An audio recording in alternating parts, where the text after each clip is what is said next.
আসসালামু আলাইকুম। সবার উপর আল্লাহর অশেষ রহমত ও শান্তি বর্ষিত হোক।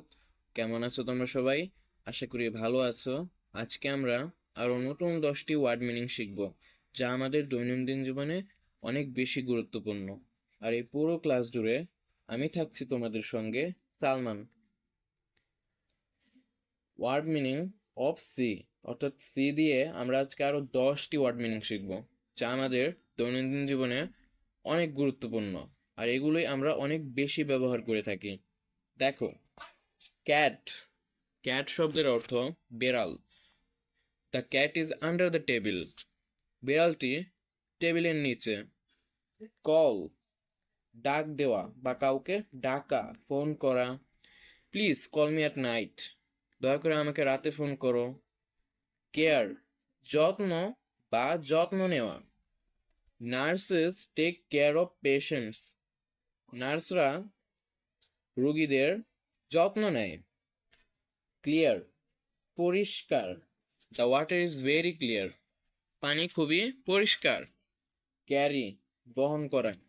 হি carried a bag on his shoulder. সে তার কাঁধে একটি ব্যাগ বহন করে বা বহন করেছিল।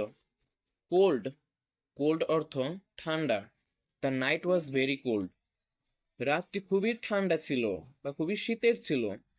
সিটি বা শহর। সিটি শব্দের অর্থ শহর। Dhaka is the capital city of Bangladesh. Dhaka বাংলাদেশের রাজধানী বা শহর। ঢাকা বাংলাদেশের একটি শহর। ক্যাপিটাল অর্থ রাজধানী। ক্যাপিটাল অর্থ রাজধানী। কুক। কুক অর্থ রান্না করা বা রাঁধুনি। She can cook very well. সে খুব ভালোভাবে রান্না করতে পারে। ক্লোজ, বন্ধ করা, নিকটবর্তী। Please close the window. দয়া করে জানলা বন্ধ করো। ক্রাই, কান্না করা। The baby began to cry. বাচ্চাটা কান্না করতে শুরু করে। আজকের মতো এখানেই বিদায় নিচ্ছি। দেখা হবে অন্য কোনো ভিডিওতে। ততক্ষণ ভালো থেকো, সুস্থ থেকো। আসসালামু আলাইকুম।